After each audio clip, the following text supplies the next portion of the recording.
Hello everyone. शिक्षा संकल्प IAS PCS group में आप लोगों का स्वागत है। मैं शिक्षा संकल्प आईएएस पीसीएस ग्रुप का फाउंडर नंदकिशोर आप लोगों का स्वागत करता हूं।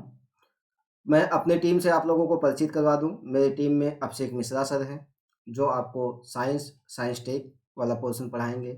इसी तरह से राकेश ठाकुर सर आपको ज्योग्राफी वाला पोर्शन पढ़ाएंगे, इन्वायरमेंट एंड इकोलॉजी वाला पोर्शन पढ़ाएंगे। ब्रजेंद्र सिंह सर आपको जो है शासन व्यवस्था इथिक्स वाला पोर्शन पढ़ाएंगे। सचिन मित्तल सर आपको सीसेट वाला पोर्शन पढ़ाएंगे। मैं नंद किशोर आपको हिस्ट्री पॉलिटी आईआर वाला पोर्शन पढ़ाऊंगा। इसी तरह से भानु प्रताप सर आपको करंट अफेयर्स की चीज़ें पढ़ाएंगे और साथ ही साथ सोशल जस्टिस वाली चीज़ें पढ़ाएंगे। और इसी तरह से और भी जो पोर्शन है उसको जो है कि हमारी टीम जो है कि पूरी मेहनत के साथ आपको पढ़ाएगी। और ये जो कोर्स है हमारा यूट्यूब पे आपको फ्री ऑफ कॉस्ट दिया जाएगा और कंप्लीट कोर्स दिया जाएगा यूपीएससी की तैयारी के लिए। साथ ही साथ जो है कि आपको बता दें कुछ नॉमिनल फीस रखी जाएगी। आपको जब टेस्ट सीरीज वगैरह हम जो है चलाएंगे तो उसमें कुछ नॉमिनल फीस लेकर आपसे जो है कि कंप्लीट तैयारी हम करवाएंगे। यानी आपको पढ़ाई तो फ्री में दिया जाएगा, साथ ही साथ अगर आप जो है कि टेस्ट सीरीज में हमारे जुड़ना चाहेंगे जिसमें हम जो है आपको कंप्लीट तैयारी जो है करवाएंगे, किस तरह से जो है आपका आंसर लिखा जाता है, किस तरह से प्री का जो है कि क्वेश्चन जो है सॉल्व करना है, मेंस का क्वेश्चन कैसे सॉल्व करना है, ये सारा चीज़ जो है हम डिटेल में बताएंगे। तो उसके लिए कुछ नॉमिनल फ़ी रखी जाएगी, वो आने वाले समय में आपको हम बता देंगे। और हमसे जुड़ने के लिए दो माध्यम है। एक तो मेरा ये व्हाट्सअप नंबर है 8860792973, इस पर आप जुड़ सकते हैं। और एक हमारा जो है टेलीग्राम चैनल है Nand let's crack UPSC CSC Hindi, UPSC CSC Hindi, इस पे भी आप जुड़ सकते हैं। और यहाँ पे भी जो है कि हम आपको बहुत से मटेरियल जो है प्रोवाइड करते रहते हैं और आने वाले समय में हम आपको हर सब्जेक्ट का पीडीएफ भी प्रोवाइड करवाएंगे। उसके लिए फ़ीस आपको कुछ देना पड़ेगा। साथ ही साथ जो है कि आपको जो टेस्ट सीरीज वगैरह है उसके लिए फ़ी देना पड़ेगा। तो वो आने वाले समय में होगा, जब होगा तो बताया जाएगा। सारी टीम से आपको परिचय करवा देंगे और सारी टीम आपको जो है कि विधिवत तरीके से पढ़ाएगी। उसके बाद जो है आपसे फ़ीस के बारे में चर्चा की जाएगी।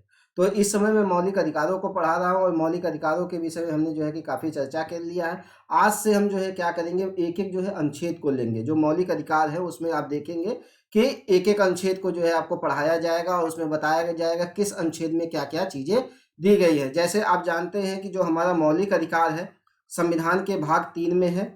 मौलिक अधिकार संविधान के भाग 3 में इसकी चर्चा की गई है। भाग 3 में और कहाँ से कहाँ तक है, अनुच्छेद 12 से लेकर 35 तक है। यानी अनुच्छेद 12 में क्या कहा गया है, 13 में क्या कहा गया है, 14 में क्या कहा गया है।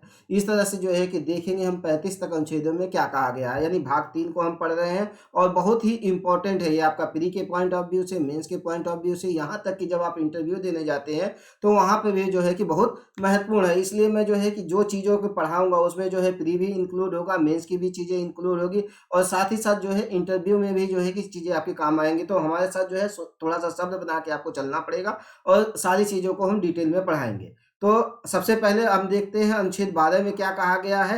यानी भाग 3 का जो अनुच्छेद 12 है उसमें क्या कहा गया है, तो उसमें राज्य की परिभाषा दी गई है। आप जानते हैं जो ये मौलिक अधिकार है वो राज्य के खिलाफ दिए गए हैं, राज्य के अगेंस्ट दिए गए हैं। यानी जब मौलिक अधिकारों का उल्लंघन होता है तो आप राज्य के खिलाफ उच्चतम न्यायालय और उच्च न्यायालय में सीधे जा सकते हैं। अब यहाँ पे ये देखेंगे कि ये जो राज्य के खिलाफ हमें मौलिक अधिकार मिले हैं वो राज्य का मतलब क्या है। तो सबसे पहले हम राज्य का मतलब देखेंगे और जो है देखेंगे उच्चतम न्यायालय में जो है कि उच्चतम न्यायालय ने राज्य का मतलब क्या बताया है। यानी हमारे संविधान में राज्य का मतलब क्या है, उच्चतम न्यायालय ने क्या बताया है, क्या प्राइवेट सेक्टर में जो है कि राज्य जो है कि प्राइवेट सेक्टर जो है शामिल हो सकता है राज्य में कि नहीं हो सकता है। सारी चीज़ों के हम डिटेल में चर्चा करेंगे। तो हम एक एक अनुच्छेद को जो है देखते हुए चल रहे हैं। सबसे पहले अनुच्छेद 12 को देखते हैं। अनुच्छेद 12 में जो है कि राज्य की परिभाषा दी गई है और कहा गया है इस भाग में, यानी किस भाग में, अनुच्छेद 12 में, ठीक ना, और सॉरी इस भाग में यानी जो है भाग 3 में, इस भाग में जब तक कि संदर्भ से अन्यथा उपेक्षित ना हो, राज्य के अंतर्गत भारत की सरकार, संसद, राज्यों में से प्रत्येक राज्य की सरकार, विधानमंडल, भारत राज्य के क्षेत्र के भीतर या भारत सरकार के नियंत्रण के अधीन सभी स्थानीय और अन्य प्राधिकारी शामिल हैं। इसमें कहा गया है कि जो राज्य है, राज्य का मतलब क्या होगा, तो राज्य के अंतर्गत एक तो भारत की सरकार आ जाएगी, राज्य के अंतर्गत एक तो भारत की सरकार आ जाएगी, दूसरा जो है कि भारत की जो संसद है वो आ जाएगी, तीसरा है आपका जो है राज्यों में से प्रत्येक राज्य की सरकार आएगी, यानी जो 28 राज्य हैं उस सारे राज्यों की जो है कि सरकारें आएंगी, वहां का विधानमंडल आएगा, यानी राज्य की सरकारें इसमें आएंगी, राज्य की सरकारें, राज्य का विधानमंडल इसमें आएगा, राज्य का विधानमंडल आएगा, विधानमंडल। और भारत के राज्य क्षेत्र के भीतर भारत सरकार के नियंत्रण के अधीन जितने भी सभी स्थानीय निकाय हैं और अन्य पदाधिकारी हैं वो सब जो है कि राज्य में आएंगे, यानी भारत सरकार के नियंत्रण में जो भी निकाय आते हैं उसके नियंत्रण में, यानी जो भी अथॉरिटी आती है और जो भी मतलब कि पदाधिकारी है सब जो है राज्य के अंतर्गत शामिल हैं। ये कब तक? जब तक जो है आवश्यकता न पड़े तब तक, यानी क्या है इससे ज्यादा भी राज्य हो सकता है। राज्य के अंतर्गत भारत संसद, राज्य की सरकारें, राज्य का विधानमंडल, भारत सरकार के नियंत्रण के अधीन जो सभी स्थानीय निकाय है वो और अन्य पदाधिकारी इसमें शामिल है। कब तक? जब तक कि आवश्यकता न पड़े तब तक, यानी क्या है आवश्यकता पड़ेगी तो राज्य की परिभाषा के अंतर्गत और भी चीजें आ जाएंगी, यानी राज्य की परिभाषा के अंतर्गत अब तक आप लोग यही जानते थे जो पॉलिटी की भाषा में होती है, जो पोल साइंस की भाषा में होती है, वह कहा जाता है कि राज्य की परिभाषा में जो है कि 4 चीजों को शामिल किया जाता है। एक जो है निश्चित भूभाग होना चाहिए, उसकी अपनी जनसंख्या होनी चाहिए, वहां पे जो है संप्रभुता होनी चाहिए, ये सारी चीजें जो है कि आप जानते हैं कि राज्य के अंतर्गत आती है। लेकिन जो मूल अधिकार आपको दिया गया है उसके तहत राज्य की परिभाषा में क्या क्या चीजें दी गई है, तो इसमें भारत की सरकार आएगी, साथ ही साथ आप देखेंगे कि इसकी संसद आएगी, राज्य की सरकारें आएंगी, राज्य का विधानमंडल आएगा और भी निकाय आएंगे जो भारत सरकार के नियंत्रण के अधीन है और भी अन्य पदाधिकारी इसमें शामिल किए जाते हैं। साथ ही साथ ये कब तक है आप देखेंगे जब तक इसमें जो है कि और चीजें जोड़ने की जरूरत ना पड़े, यानी अनुच्छेद 12 के अंतर्गत संविधान के भाग 3 के प्रयोजन के लिए राज्य को परिभाषित किया गया, यानी जो संविधान का भाग 3 है उसका उपयोग करना है, किसके खिलाफ करना है? राज्य के खिलाफ करना है, यानी उसकी उपयोगिता बना रहे इसलिए राज्य की परिभाषा दे दी गई है। कहाँ पे दी गई है? अनुच्छेद 12 में दी गई है। यानी कोई नागरिक राज्य की परिभाषा में सम्मिलित किसी भी निकाय द्वारा मूल अधिकारों के उल्लंघन किए जाने पे सीधे उच्चतम न्यायालय और उच्च न्यायालय में अपील कर सकता है। यानी सीधे सीधे कहा गया है कि कोई भी नागरिक, जैसे आप एक नागरिक हो, जो भी राज्य की परिभाषा में शामिल जितने भी निकाय है, चाहे वो भारत की सरकार हो, चाहे भारत की संसद हो, चाहे राज्य की सरकारें हो, राज्य का विधानमंडल हो, या क्या बोलते हैं और भी जो नियंत्रण में उसके निकाय आते हैं, जो और पदाधिकारी अथॉरिटीज आती हैं, वो सब अगर आपके मूल अधिकारों का उल्लंघन करती है तो उनके खिलाफ आप सीधे क्या करोगे? उच्चतम न्यायालय यानी सुप्रीम कोर्ट और उच्च न्यायालय यानी हाई कोर्ट में आप अपील कर सकते हो। ठीक है, यानी भारत सरकार के खिलाफ भी आप जो है उच्चतम न्यायालय जा सकते हो, राज्य सरकारों के खिलाफ भी जो है आप उच्चतम न्यायालय जा सकते हो, संसद के खिलाफ भी आप जो है उच्चतम न्यायालय जा सकते हो, उच्च न्यायालय जा सकते हो। यानी अगर आपके मूल अधिकारों का उल्लंघन ये लोग कर रहे हैं तो आप जो है सीधे सीधे कहाँ जा सकते हो? उच्चतम न्यायालय और उच्च न्यायालय में जा सकते हो। न्यायिक घोषणाओं में अन्य प्राधिकारियों को विस्तृत रूप से वर्णित किया गया है। जब समय समय पे जो है कि उच्चतम न्यायालय और उच्च न्यायालय ने ये देखा कि ये जो ये जो अन्य प्राधिकारी हैं, यानी ये जो अन्य अथॉरिटी हैं, उसका मतलब क्या होता है, तो समय समय पे जो है उच्चतम न्यायालय और उच्च न्यायालय ने क्या किया कि अन्य पदाधिकारियों को विस्तृत रूप से वर्णित किया। उन्होंने बताया कि यह चीजें जो है कि अन्य पदाधिकारियों में शामिल है और इनके खिलाफ अगर ये भी मूल अधिकारों का उल्लंघन करती है तो इनके खिलाफ भी आप उच्च न्यायालय और उच्चतम न्यायालय जा सकते हो।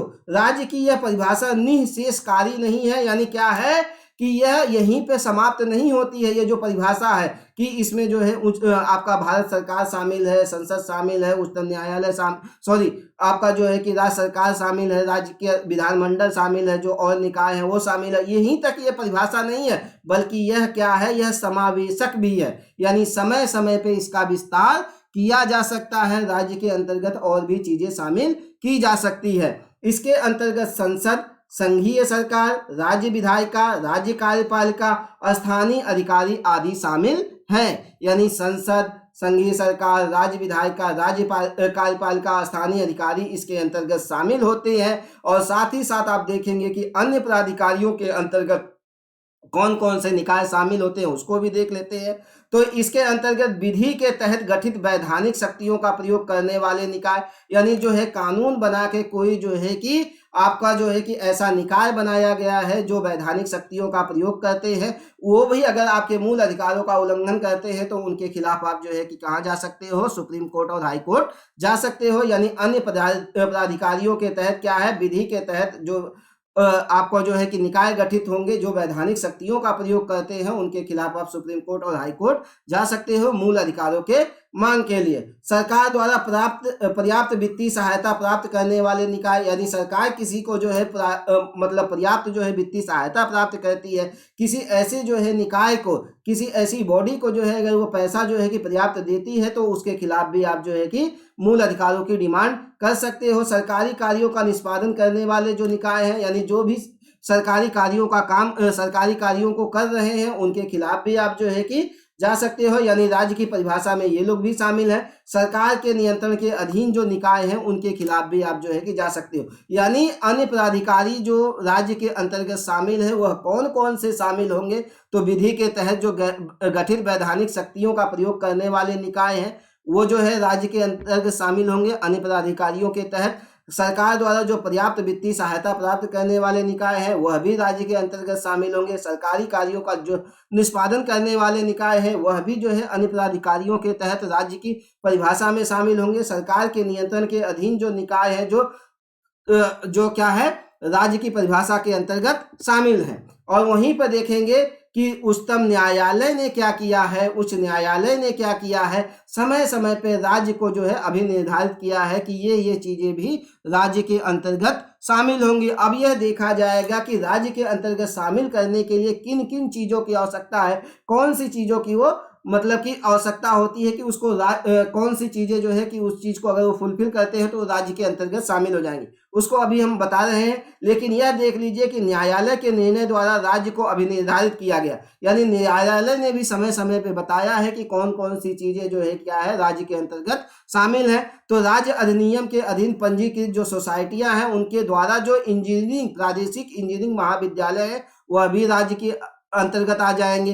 भारतीय सांख्यिकी संस्थान है वह भी राज्य के अंतर्गत आ जाएगा। भारतीय कृषि अनुसंधान परिषद है यह भी राज्य के अंतर्गत आ जाएगा। भारतीय इस्पात जो प्राधिकरण है यह भी राज्य के अंतर्गत आएगा। राजस्थान विद्युत बोर्ड यह भी राज्य के अंतर्गत आएगा। अंतरराष्ट्रीय विमानपत्तनम प्राधिकरण यह भी राज्य के अंतर्गत आएगा। तेल और प्राकृतिक गैस निगम ONGC यह भी राज्य के अंतर्गत आएगा। और जो सभी राष्ट्रीयकृत बैंक है यह सब भी राज्य के अंतर्गत आते हैं। यानी क्या है, इन सब के खिलाफ अगर ये मूल अधिकारों का उल्लंघन करते हैं, मूल अधिकारों का अगर ये उल्लंघन करते हैं तो आप क्या करेंगे, सुप्रीम कोर्ट या हाई कोर्ट जो है कि जा सकते हैं। यानी राज्य के अंतर्गत ये सारी चीजें आपकी शामिल है। और वहीं पे आपसे एक क्वेश्चन पूछ सकता है कि क्या भारतीय क्रिकेट कंट्रोल बोर्ड या राष्ट्रीय शैक्षिक अनुसंधान परिषद और प्रशिक्षण परिषद NCERT राज्य की परिभाषा में शामिल है, तो इसका आंसर है यह शामिल नहीं है। उसके अलावा आप देखेंगे कि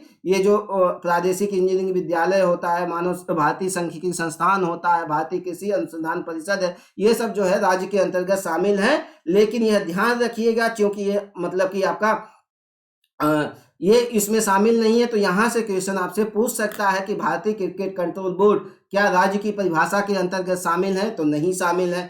NCERT क्या राज्य की परिभाषा के अंतर्गत शामिल है, तो नहीं शामिल है। इस चीज को ध्यान में रखिएगा। अब वहीं पे देखेंगे कि ये जो मतलब कि आपका उच्चतम न्यायालय किन किन आधारों पे किसी को राज्य के अंतर्गत शामिल कर सकता है, राज्य का जो है भाग बना सकता है। तो उसके लिए जो है रामन दयाराम शेट्टी बनाम जो है भारतीय विमानपत्तनम का एक केस जो है उच्चतम न्यायालय में गया। और तब जो है उच्चतम न्यायालय ने कहा कि ये जो अन्य प्राधिकारी हैं इसमें जो शामिल करने के लिए जो निकाय है उसको जो है 5 आधारों पे देखा जाता है कि इस आधार पे इसको हम राज्य में शामिल कर देंगे। तो ये देखेंगे पहला आधार क्या है, यदि संपूर्ण पूंजी का स्वामित्व या प्रबंधन राज्य के अधीन है, यानी जो भी निकाय बन रहा है उसका जो है कि जो पूंजी लग रही है कौन लगा रहा है, राज्य लगा रहा है, और प्रबंधन कौन कर रहा है, राज्य कर रहा है, तो वह क्या है, राज्य के अंतर्गत शामिल हो जाएगा, राज्य की परिभाषा के अंतर्गत। एकाधिकार का दर्जा प्राप्त निकाय,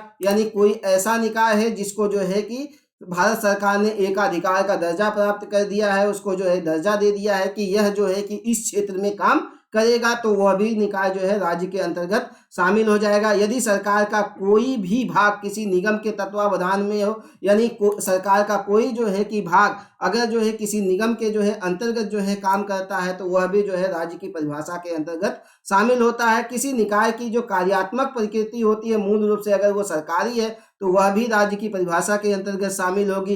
पूर्ण और व्यापक रूप से राज्य के नियंत्रण वाले जो निकाय होंगे, वह भी राज्य के अंतर्गत शामिल होंगे। तो इन 5 आधारों पे जो है किसी पदाधिकारी को राज्य के अंतर्गत शामिल किया जाता है। यह जो है कब बताया गया? रामन दयाराम शेट्टी बनाम भारतीय विमानपत्तनम प्राधिकरण के वाद में बताया गया। सुप्रीम कोर्ट द्वारा बताया गया कि इन 5 आधारों पे जो है कि आप राज्य की परिभाषा दे सकते हैं। तो आज मैंने राज्य की परिभाषा आपको बताया, ठीक है।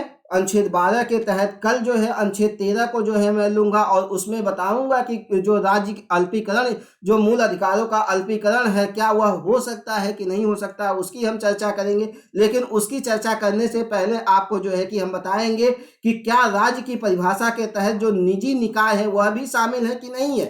अब तक तो हमने देखा जितनी भी चीजें हैं उसमें या तो भारत सरकार की पूंजी लगी हुई है या राज्य की पूंजी लगी हुई है, यानी सरकारों की पूंजी लगी हुई है, तब जो है कि वो सरकारी निकाय होंगे या उनको अथॉरिटी दिया गया है या उनको एकाधिकार दिया गया है, तब वह राज्य के अंतर्गत शामिल होंगे। लेकिन यहाँ पे सवाल उठता है कि जो निजी निकाय है क्या वह भी राज्य के अंतर्गत शामिल है?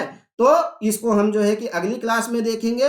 तो आज हमने देखा कि राज्य की परिभाषा क्या है, राज्य की परिभाषा, और ये जो राज्य की परिभाषा है यानी राज्य है, इसके खिलाफ हमें क्या है? मूल अधिकार मिले हुए हैं, मूल अधिकार मिले हुए हैं। और यह मूल अधिकार का जब उल्लंघन होता है तो हम कहाँ जाते हैं? सीधे सुप्रीम कोर्ट और हाई कोर्ट में हम अपील कर सकते हैं। और राज्य की परिभाषा के अंतर्गत जो जो चीजें शामिल हैं उसके विषय में हमने चर्चा की है। और राज्य की परिभाषा कहाँ दी गई है? अनुच्छेद 12 में दी गई है, 12 में दी गई है, ठीक है।